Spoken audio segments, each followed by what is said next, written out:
PacketTrap-PSA, Customer Onboarding Video Series. Customizing Tickets. This short video will hopefully illustrate and help you understand how you can customize tickets. We'll walk through a majority of the functions on customizing tickets, such as changing the name or vocabulary of a ticket, editing the labor intervals, customizing and changing the optional built-in fields.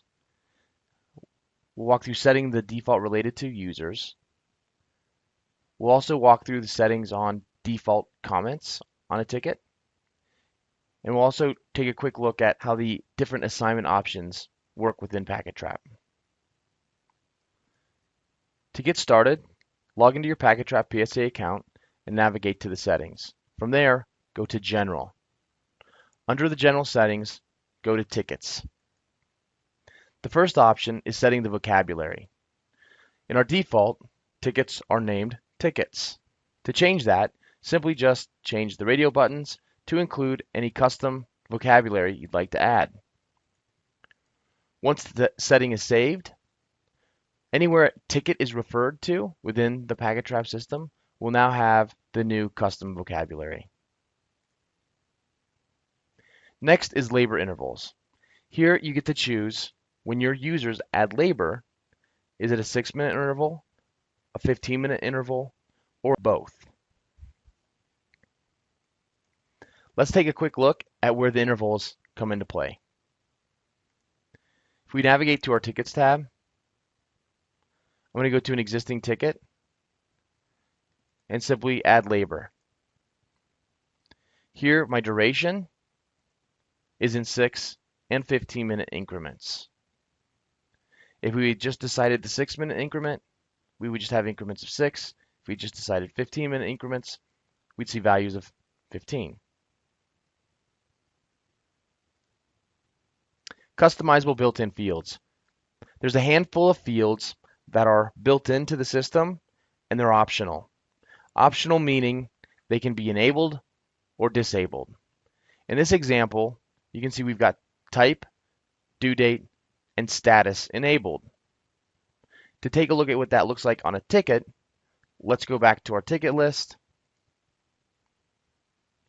We'll pull up an individual ticket. We can see our status on the right. We can see our type and our due date. You'll also see these fields on the ticket list. If the field isn't there, simply click Customize and choose what you'd like to expose at the ticket list level and click Save. Additionally, you can edit the value lists of some of the customizable built-in fields. For example, type, priority, and status. All the statuses within PacketTrap-PSA are customizable except for new and closed. Here, use the dialog to simply add new statuses, delete existing statuses, and reorganize your status values. Priority, another example of a value list. You have 4 available choices that you can enable or disable as well as rename. The type field, again, a value list. You can simply add, delete, and reorganize any of your custom values for the type field. Custom fields. If there's data that you would like to track on a ticket that out of the box we don't track and you can't use for one reason or another, the customizable built-in fields, there's a place to add custom fields. These custom fields will be added to the ticket. To add a custom field, simply click Add. Put in your custom field name, choose if it's required or not, and choose what format. In this case, we'll use a list.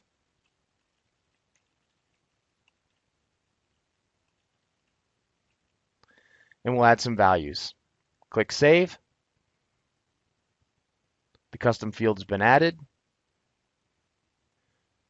Go back to your tickets. Creating a new ticket. We can now see our referral code, the custom field, and the custom values within the ticket. Additionally, you can see these values from the ticket list again by going to Customize and choosing the custom field you would like to display at the ticket list level. You can also run custom reports on those custom fields by going to the reports and creating a new custom report. Users who will be defaulted as related to on tickets will be set here under other related people. To understand this feature, let's pretend I'm the owner of the company and every ticket that's created, I want to be notified. That's set in my user preferences as well as here. My setting within the ticket says anytime a ticket's created, automatically add these people as related to. To see that in use, first let's go take a look at the user notifications. We go to Settings, Notifications. We can see there's an entire subsection dealing with tickets that I am related to.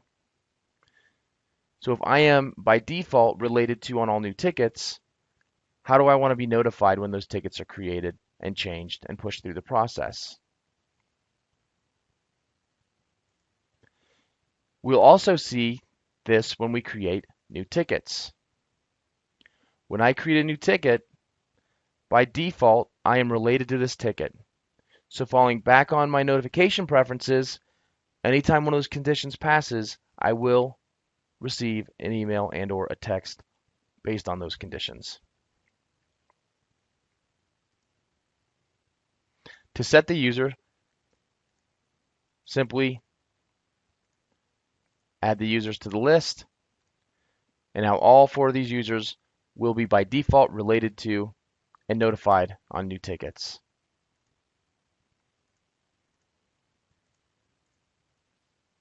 Next, setting defaults on comments. This comes into play with our two-way email integration. As tickets change, and we have the option of our users as well as ourselves to add comments to tickets, do we want them to be defaulted public or defaulted private? If a ticket is defaulted to public, for example on a status change, and I've chosen that customer to receive updates on tickets, the comments will be sent to the customer if they're public. If they're private, they will stay internal.